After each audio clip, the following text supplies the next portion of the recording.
بالله من الشيطان الرجيم بسم الله الرحمن الرحیم۔ یہ رمضان ہم کیسے گزاریں گے اور ہمیں یہ رمضان کیسے گزارنا چاہیے؟ سب سے پہلی بات یہ ہے کہ اللہ رب العالمین سے دعا کریں۔ نبی مہربان صلی اللہ علیہ وسلم نے ہمیں یہ دعا سکھائی ہے کہ اے اللہ ہمیں رمضان تک پہنچنے کے لیے زندگی اور مہلت عطا فرما۔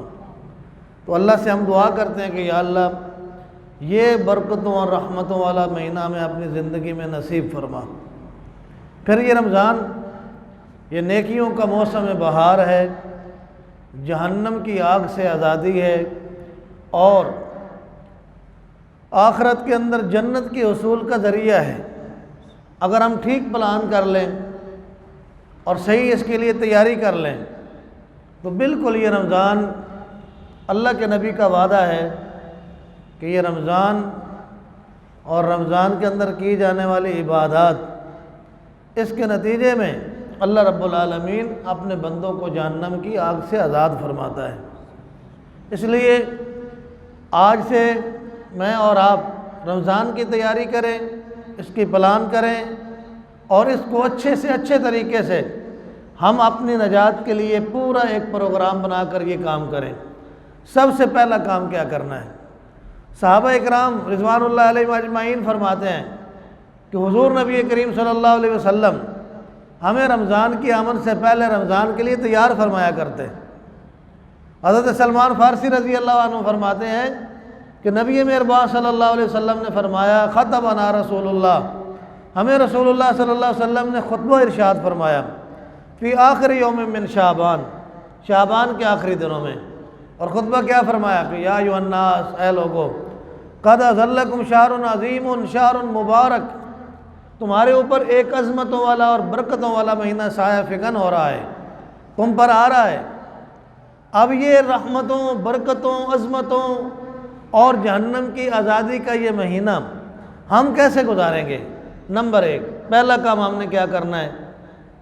جعل اللہ صیامہ فریضہ، اللہ رب العالمین نے اس رمضان کے مہینے کے روزوں کو فرض قرار دیا ہے۔ تو سب سے پہلا کام ہم نے کیا کرنا ہے کہ اس کے روزے رکھنے ہیں، اور ہر اس بندے پر یہ روزہ فرض ہے جو آدمی بالغ ہے، جو بچہ بالغ ہوگا اس پر یہ روزے فرض ہیں۔ اور یہ صرف چند ایسے آدمی ہیں جو روزہ نہیں رکھ سکتے، جن کو اسلام نے رخصت دی ہے، ان کو معاف نہیں کیا، رخصت دی ہے۔ وہ معافی تو تب ہے جب وہ مسلسل اس سلسلہ میں رہیں گے۔ اب وہ کون کون سے؟ فمن کان منکم مریضا، اگر کوئی آدمی بیمار ہے اور بیماری اس کو روزے سے روکتی ہے تو وہ آدمی روزہ نہ رکھے۔ اور فمن کان منکم مریضا او علی سفر، دوسرا مسافر آدمی جو ہے وہ روزہ نہ رکھے۔ مسافر کے لیے وہی شرائط ہیں جو عام نماز میں قصر ہونے کے لیے مسافر کے لیے شرائط ہے۔ جہاں نماز قصر ہوتی ہے وہاں پر آپ سفر اتنا آپ کو درپیش ہے تو آپ روزہ نہ رکھیں تو اسلام نے آپ کو رخصت دی ہے۔ لیکن روزہ جو رکھ لیتے ہیں تو یہ عزیمت کا کام ہے، اس سے منع نہیں کیا گیا۔ جو روزہ مسافر ہونے کی حالت میں نہ رکھے اس کو عیب بھی نہیں لگانا چاہیے، اس کو ملامت نہیں کرنی چاہیے کہ بھائی تو نے نہیں روزہ رکھا ہوا ہے۔ بعض لوگ کہتے ہیں جی وہ تو سفر جو تھا وہ تو اس وقت بڑا مشکل تھا، گھوڑوں پر، اونٹوں پر، لیکن آج تو سفر بڑا آسان ہو گیا جی، بسوں پر، وہ بھی AC بسیں آ گئی ہیں، آسانی ہو گئی۔ نہیں، یہ کوئی مسئلہ نہیں۔ سفر سفر ہے، وہ AC کی بس پر کیا جائے یا سائیکل پر کیا جائے یا موٹر سائیکل پر کیا جائے، مسافر مسافر ہے، شریعت نے اس کو رخصت دی ہے۔ حضور علیہ الصلوۃ والسلام کے صحابہ فرماتے ہیں کہ ہم حضور علیہ السلام کے ساتھ ایک سفر میں، اور رمضان تھا، مسلمان صحابہ کرام جہاد کے لیے تھے۔ ہم میں سے بعض وہ لوگ تھے جنہوں نے روزہ رکھا ہوا تھا اور بعض وہ تھے جنہوں نے روزہ نہیں رکھا ہوا۔ تو کسی نبی صلی اللہ علیہ وسلم نے کسی کو ملامت نہیں فرمایا، نہیں رکھنے والوں کو بھی یہ نہیں کہا کہ بھئی تم نے کیوں نہیں رکھا۔ تو لہٰذا مسافر آدمی کو رخصت ہے، مریض کو رخصت ہے۔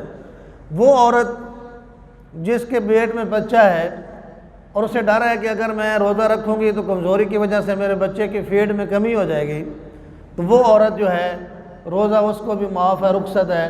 اسی طرح وہ عورت جو بچے کو دودھ پلا رہی ہے، وہ اگر سمجھتی ہے کہ اس کے لیے میرے لیے بچے کے لیے یہ صحت کے لیے نقصان دہ ہے، تو وہ عورت بھی روزہ اگر نہ رکھے تو اس کو رخصت ہے، لیکن بعد میں قضا کرے۔ اب یہ 4 لوگ ہیں، اس کے علاوہ رخصت کوئی نہیں ہے۔ میری ڈیوٹی بڑی سخت ہے جی، میں نے روزانہ جاب پر جانا ہوتا ہے جی، میری مزدوری ہے، میں ملازم ہوں، یہ کوئی عذر نہیں ہے، یہ کام نہیں ہے، یہ روزہ رکھنے والے کام ہیں۔ صحابہ نے جہاد کیا ہے روزہ رکھ کر، ہم ڈیوٹی نہیں کر سکتے، وہ بھی 8 گھنٹے کی، اور وہ بھی آفس کے اندر۔ ٹھیک ہے مزدوری مشکل ہوتی ہے، لیکن بہرحال یہ کوئی عذر نہیں ہے۔ تو پہلا کام ہم نے کیا کرنا ہے جی، ہم نے رمضان کیسے گزارنا ہے؟ تو پہلا کام ہم نے کیا کرنا ہے کہ رمضان کے روزے رکھنے ہیں، آج سے تہیہ کریں کہ انشاءاللہ ہم رمضان کے روزے رکھیں گے۔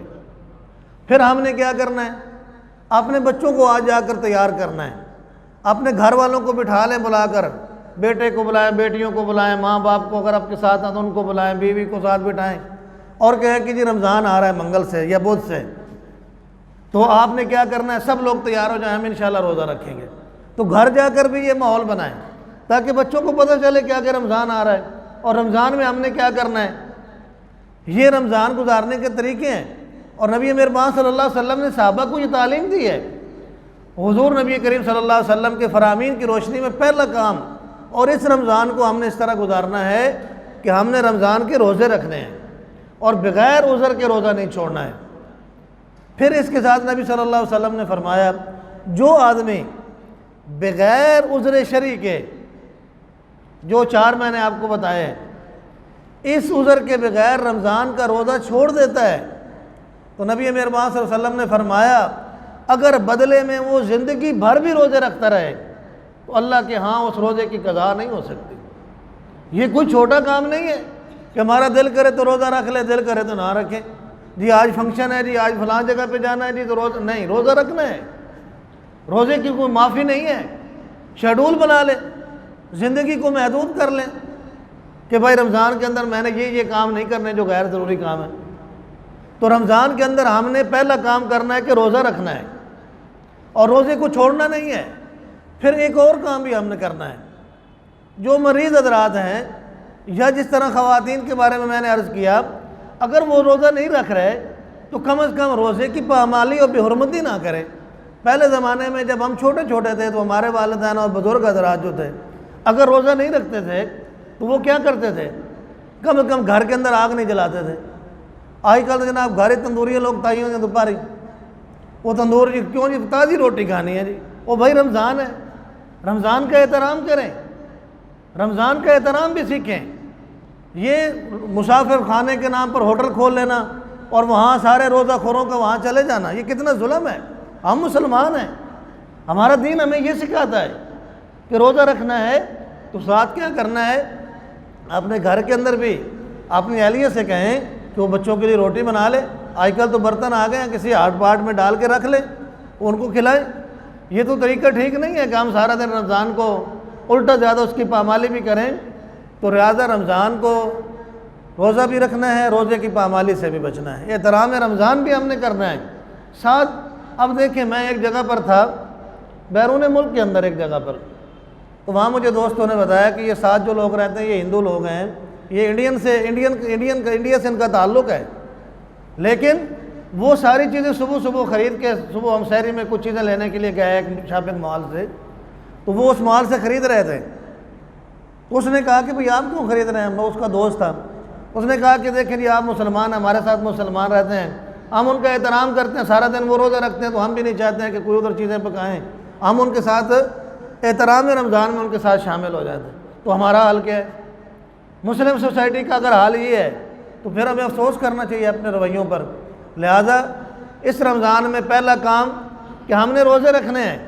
اب جو آدمی روزہ نہیں رکھ سکتا وہ روزے کا فدیہ دے، بیمار ہے، مریض ہے، جیسے میں نے عرض کیا کہ 4 آدمی جو ہیں، مریض، بیمار، مسافر، خاتون جو حاملہ ہے یا بچے والی ہے، وہ روزہ نہ رکھے۔ جو لوگ صاحب استطاعت ہیں وہ روزے کا کفارہ دیں، یہ ان کے لیے اس روزے کا بدل ہے، اگرچہ یہ فرض نہیں ہے لیکن روزے کا بدل ہے۔ تو اس رمضان میں ہمارا پہلا کام یہ ہے کہ ہم نے روزے رکھنے ہیں۔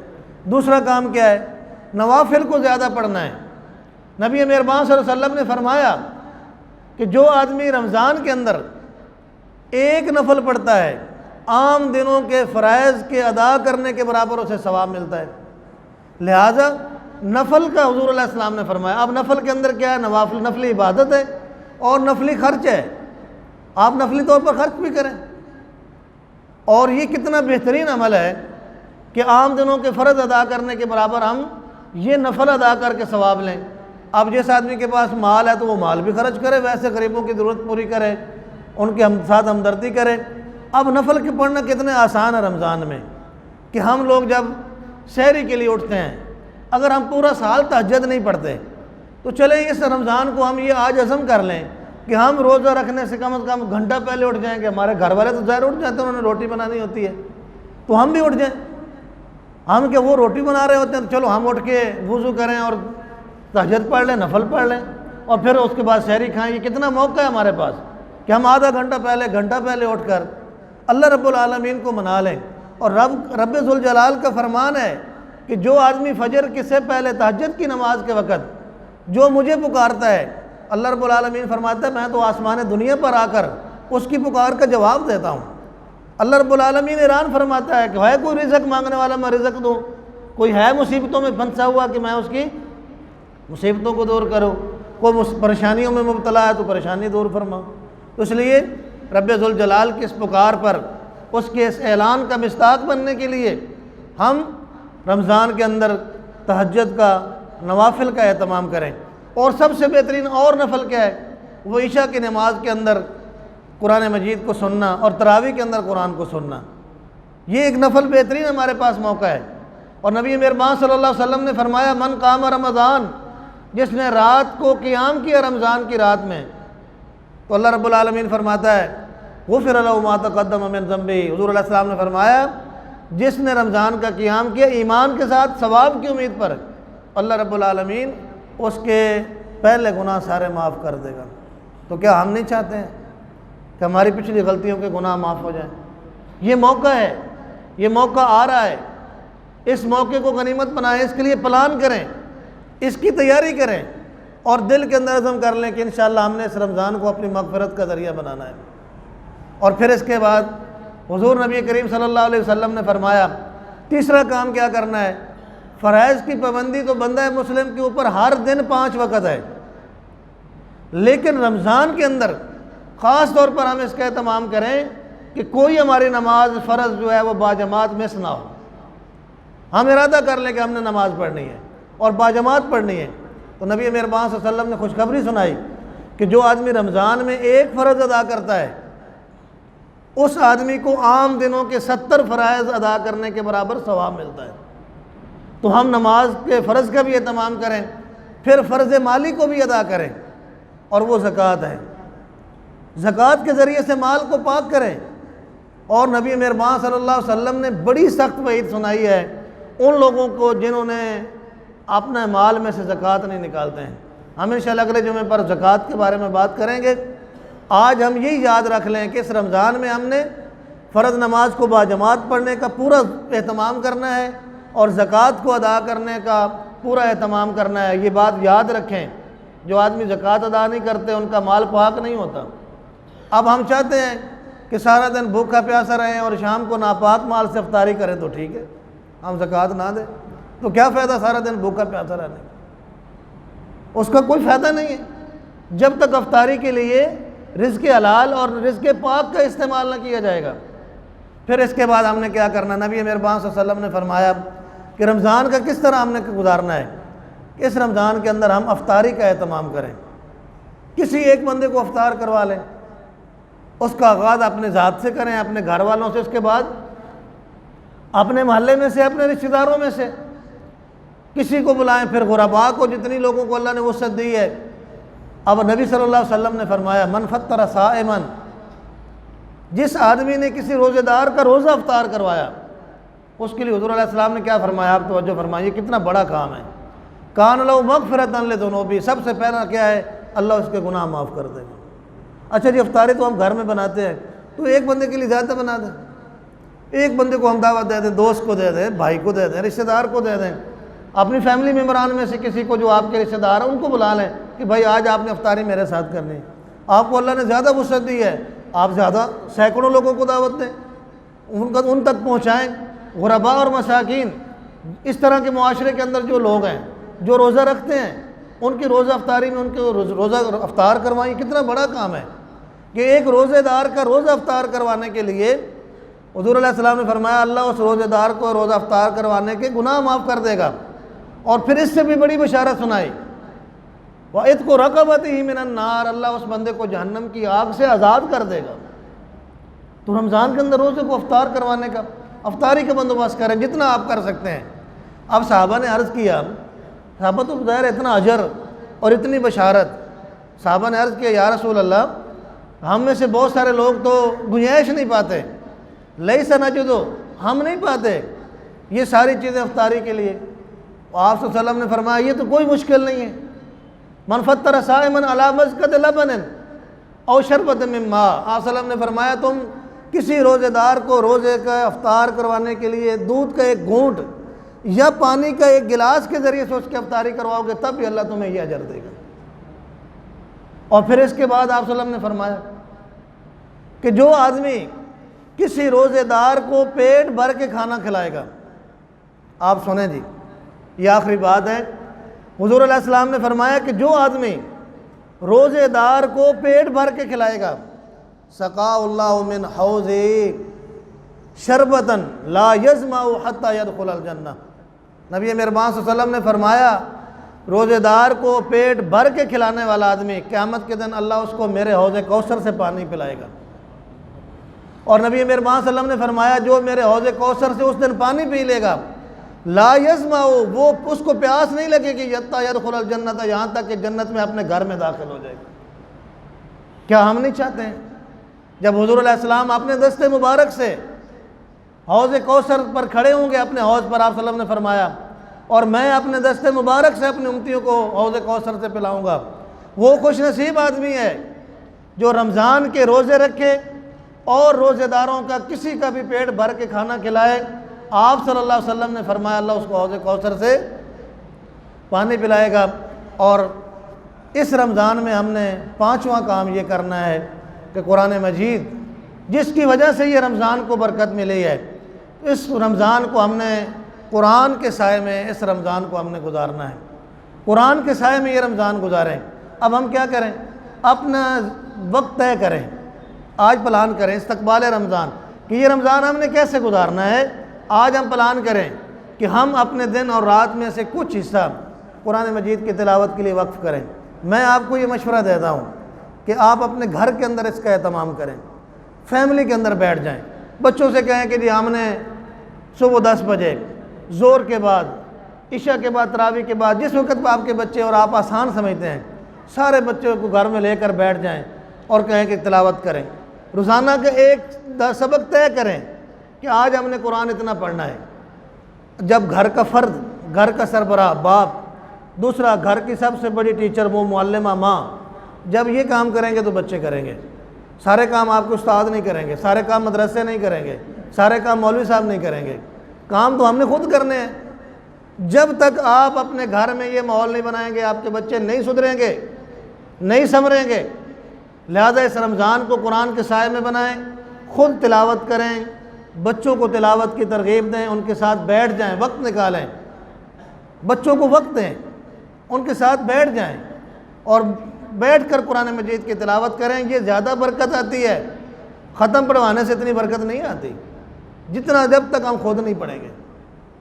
خود پڑھیں قرآن مجید، اور اس سے بڑا کام کیا کریں، اس بار آپ طے کر لیں۔ اگر آج تک اگر کسی کی میری عمر 40 سال ہے، 50 سال، آپ 60 سال، 70 سال میں ہم نے اگر قرآن مجید تراویح میں پورا نہیں سنا تو آج عزم کریں۔ ہم سارے کام کر لیتے ہیں لیکن تراویح میں تھک جاتے ہیں، اللہ کے سامنے ہم کھڑے نہیں ہو سکتے۔ ہمیں دنیاوی غرض کے لیے اگر کہیں کھڑا ہونا ہو تو 4 گھنٹے ہم لائن میں کھڑے ہو جاتے ہیں۔ کسی بادشاہ سے ملاقات کے لیے آپ کو 4 گھنٹے کھڑا ہونا ہو تو بل ہو جائے، آپ کھڑے ہو جائیں گے، لیکن آپ اب بادشاہ حقیقی کے سامنے ہم نہیں کھڑے ہو سکتے۔ ہم اس رمضان میں طے کریں کہ آج تک ہم نے رمضان میں قرآن تراویح کے اندر نہیں سنا ہے، اس رمضان میں انشاءاللہ ہم قرآن تراویح کے اندر پورا سنیں گے۔ کیوں جی؟ انشاءاللہ آپ تیاری کریں، رمضان قریب ہے، تو یہ رمضان میں ہم نے یہ کام کرنے ہیں۔